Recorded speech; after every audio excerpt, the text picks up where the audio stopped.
Buenos días. Hoy comenzamos el segundo curso del programa técnico en electrónica relacionado con los semiconductores, o sea, con el diodo y el transistor. Vamos a empezar entonces con la teoría del diodo semiconductor. El diodo semiconductor o diodo de juntura, otros le dicen diodo de unión, consiste en la unión de un material tipo P y otro tipo N. Quiere decir que este material está dopado con elementos que tienen deficiencia de electrones, y aquí que tiene más electrones, o sea, el material tipo P y el material tipo N está compuesta, o su conducción está configurada por la suma de portadores mayoritarios aquí que son huecos, o sea, ausencia de electrones, y portadores mayoritarios en el tipo N que son los electrones. Entonces la unión de un tipo P con un tipo N se produce lo que nosotros llamamos el diodo. Cuando se hace esta unión en la juntura, o sea, en la unión de los dos materiales tipo P y tipo N, se produce un potencial, y ese potencial es un voltaje que varía según si es germanio o es silicio. Si el material es de germanio tenemos 0.3 voltios y si es de silicio tenemos 0.7 voltios. Si nosotros aplicamos un voltaje directo al diodo, o sea, positivo al tipo P y negativo al N, se crean las corrientes de electrones y huecos que son mayoritarios y se produce una corriente de conducción directa que nosotros la vamos a llamar IF. En cambio, si nosotros polarizamos en forma inversa, se aumenta esta zona de transición, fluye una pequeñísima corriente, la llamamos corriente inversa y la notamos como IR, que son debidas a los portadores minoritarios. Por lo tanto, esta corriente, que es debida a los portadores mayoritarios, es mucho mayor que esta corriente inversa debida a los portadores minoritarios. Nosotros hablamos aquí del orden de corrientes de los miliamperios, en cambio acá tenemos corrientes del orden de los microamperios. Aquí está planteado en forma gráfica esa polarización directa, donde el positivo tiene que estar a P y el negativo siempre tiene que estar al tipo N. En inversa, el positivo va a N y el negativo a P. Entonces fíjense que los portadores más importantes, que son los mayoritarios, aquí se recombinan porque los huecos y los electrones se unen y forman esta corriente. En cambio, aquí con esta polaridad se repelen, porque este negativo atrae los huecos que son positivos y este positivo atrae los electrones en este lado que son negativos. Entonces fíjense que no hay recombinación de los portadores mayoritarios y simplemente hay una pequeñísima corriente que le llamamos IR, que es la corriente inversa, debido precisamente a esos portadores minoritarios. Eso se puede representar gráficamente por medio de estas dos curvas que se hacen relacionando el voltaje directo con respecto a la corriente de conducción, o el voltaje inverso en el caso de la polarización inversa. Fíjense que antes de ese VF que nosotros llamamos, que es el voltaje de conducción, antes de eso la corriente en el diodo es cero, si es de silicio. O sea que si le aplicamos un voltaje menor a 0,7, así sea en polarización directa, la corriente es cero. Y solo después de que supere ese 0,7 que la corriente comienza a aumentar. Aquí tenemos la gráfica para el silicio, que es el azul, y para el germanio, que es esta de color rojo. Y aquí tenemos la polarización inversa. Fíjense que en la polarización inversa la corriente acá es muy chiquitica, del orden de los microamperios, y en directa es del orden de los miliamperios.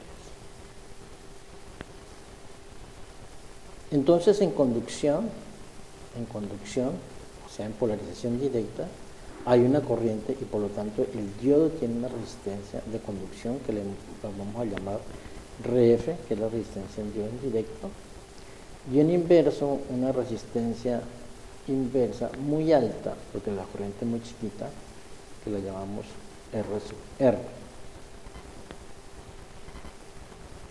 Entonces decimos que tenemos un diodo que si está en directo lo podemos representar electrónicamente como una resistencia RF en serie con un voltaje 0,3 voltios si es de germanio o 0,7 si es de silicio, y en inverso simplemente con una resistencia RR. Aquí la vemos mejor. Entonces en polarización directa, si estoy analizando un circuito con diodos, yo puedo quitar este diodo y lo puedo reemplazar por esta resistencia en serie con esta fuente de voltaje RF. Recordemos que esto es 0,3 si es de germanio o 0,7 si es de silicio. Y en inverso lo podemos reemplazar por una resistencia RR, que ya sabemos que es muy alta. Aquí tenemos diferentes diodos. Aquí tenemos un diodo de unión del que estamos hablando, un diodo Zener que se utiliza para regular un voltaje, opera solo en la región inversa, y un LED, o sea un diodo que al aplicársele una corriente emite como respuesta una luz. Pues hay LED dependiendo de la frecuencia de trabajo, hay LED de diferentes colores. Aquí tenemos un ejemplo sencillo. Vamos a tener un diodo, le aplicamos una fuente E de 5 voltios para que esté polarizado en forma directa, un E de menos 20 voltios para que quede polarizada en forma inversa. Nos dice que los parámetros del diodo son RF 10 ohms, BF 0,6, aquí estamos trabajando BF con 0,6, no 0,7. Este BF depende mucho del tipo de diodo y eso da pues el valor lo dan los fabricantes. Y una resistencia inversa de 10 kiloohms. Aquí tenemos el circuito, el voltaje, la resistencia en serie que se le debe aplicar y el diodo. Siempre cuando se polarice un diodo, ojo con esto, se le debe colocar una resistencia inversa. ¿Por qué? Porque sabemos que el diodo es un gran conductor y si nosotros no le colocamos una resistencia, pues va a pasar por el diodo una corriente muy grande que lo puede quemar. Entonces debemos limitar esa corriente colocándolo una resistencia en serie. Puede ser 100 ohmios, 1 kiloohmios, dependiendo de las características del diodo. En este caso le vamos a colocar 100 ohmios. O sea que en directo, como decía antes, podemos quitar el diodo y reemplazarlo por la resistencia en RF, que nos dicen aquí que es de 10 ohmios, y el voltaje de conducción, que nos dicen que es 0,6 voltios. Entonces es un circuito común y corriente, circuito serie, una sola malla con dos fuentes.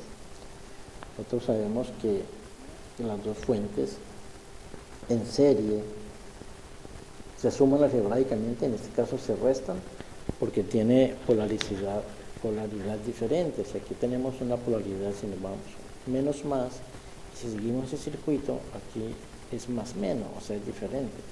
Mire, menos más y aquí más menos, entonces tenemos que restarla. Por eso la fuente total va a ser entonces 5 menos 0,6, que da 4,4 voltios. Y estas dos resistencias pues están en serie, se suman, da 110 ohmios. Ya allá de la resistencia y el voltaje, pues la corriente se hace por ley de Ohm, que es E sobre R, y nos da 0,04 amperios, que es lo mismo, si multiplicamos esto por 1000, 40 miliamperios. Y el voltaje de salida, o sea, el voltaje entre este punto y este punto, es igual entonces a este 0,6 voltios más la caída de voltaje en esta resistencia. O sea, 0,6 más, como ya sabemos la corriente que es 0,04 por esta resistencia que es 10, que nos da 0,6, que esta multiplicación da 0,4, o sea, tenemos 1 voltio. O sea que entre este punto y este punto tenemos un voltaje de 1 voltio en polarización directa. En polarización inversa, pues dijimos antes que el yo simplemente se reemplaza por una resistencia RR que llamamos 10K. Colocamos la fuente que nos dicen de menos 20 voltios, el menos aquí y el más acá. Se producen unas corrientes en este sentido. Tenemos dos resistencias en serie, que es 100 más 10K, pero 100 ohmios es igual a 0.1K, o sea que esto nos da 10.1K.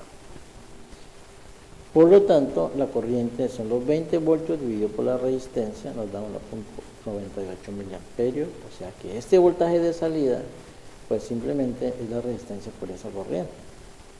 O sea, la corriente que es 1.98 miliamperios, por 10K nos da 19.8, pero negativo. Negativo, o sea, este voltaje es negativo. ¿Por qué? Porque la corriente sube. Si la corriente sube, produce el más aquí y el menos acá. Por lo tanto, este es un voltaje negativo. Bueno, muchas gracias. Eso es lo que queríamos hablar sobre la teoría del diodo.